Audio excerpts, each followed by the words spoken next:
What do you think about the outcome from the ICJ, regards to the Palestine-Israel conflict? Sure, yeah. It's good for South Africa to have challenged the matter.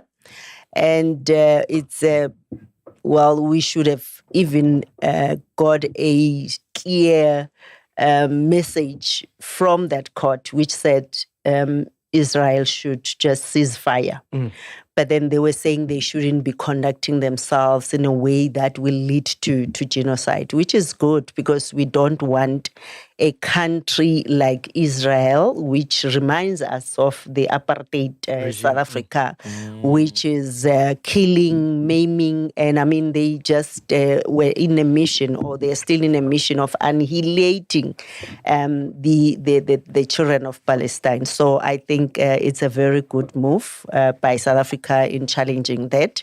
And I think that spirit can be focused and refocused to all other nations which are oppressing other nations. Because, I mean, it's an issue of humanity. You don't need any person to kill another person. And that's when you say that, that's what I wanted to allude to. With why wasn't the same energy done in Congo? You know what I mean? DRC, and it's still happening, and it's very painful. And I think as EFF government, now I'm in that one, we'll have to make sure that we balance all that. But why do you think nothing has been done right now? It's the failure of the African Union, because I mean they are failing to do that. But even the countries in Africa should be making sure that they put Africa and Africa's agenda as a priority. And I mean, we had the African Union Agenda 2063 when Dr. Nkosazana Dlamini Zuma was still there. And one of their key focus, or one of their aspirations, was that we need to have an Africa which is gun-free, no war, no killings. And that they were supposed to achieve by 2020, but they failed. That is still happening. But I think the issue of Congo and other African countries which are rich in mineral resources, I think we know that the West is creating this instability so that they can continuously loot their mineral resources. So it's basically that. And you'd find that we have a situation in Africa where we are still not yet putting Africa first and making sure that we make our resources to work for us. And by that, we will be able to even sustain ourselves, not even depend on any other country. But unfortunately, then we have a lot of leaders in Africa who are unfortunately puppets to the West, and who are controlled and who are placed by the West to lead those countries. Would you say our president is one of them? Hey, Mr. MacG. His behavior.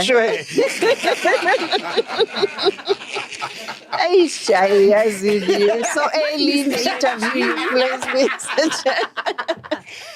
Unfortunately, his behavior leads to portraying himself to be doing that. I mean, as a country, he became the president, 2019? We've regressed so much. I mean, if you check South Africa currently, starting with Eskom, whatever has happened, how many days Eskom has no electricity, and what does that do to an ordinary small business?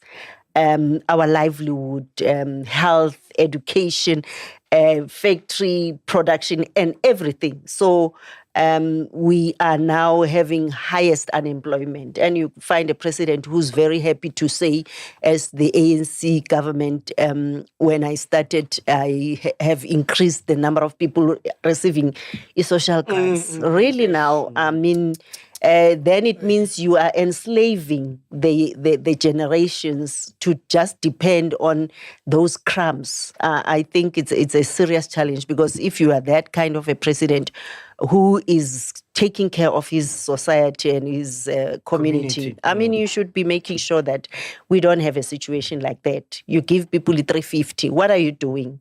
I mean, that's an insult to even dignity. So I think... Do you only follow like political cases, or you follow all type of cases? As a public protector, you operate as an independent without fear or favor. No, I'm saying you personally. Oh, me? Yeah, as Oh. Joyous. Joy. Busisiwe. Yes, I do. I mean, I'll even encourage any young person, any person. You can't survive. Everything you do revolves around politics, unfortunately. We are sitting here, load shedding is politics. We're sitting here, you are drinking, whatever you've procured now, how much did you spend is politics, whatever you are eating. So I would say that I would prefer to say current affairs. Yes. Whatever is, I'm doing anything, I'm driving on the road, potholes, I am farming, do I have the resources, or any other small-scale farmer having those? What Whatever about like cases like, the Senzo Meyiwa case? Are you following that?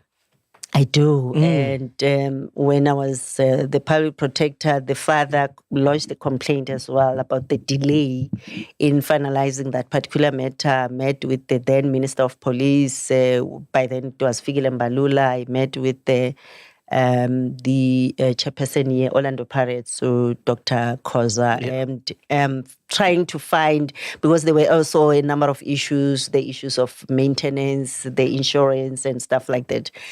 And it's very much concerning that to this day, we're still listening to that case, and it's still there's also the disputes now about the admission of the certain evidence, and it's very concerning. I mean, that's why the father passed on, because sometimes you can't take it as a parent to see that no one, your child was just killed. No one is taking accountability. And now the mother also, I understand she's not well, and it's painful. But personally, now what do you it's think? taking time. What do you think happened?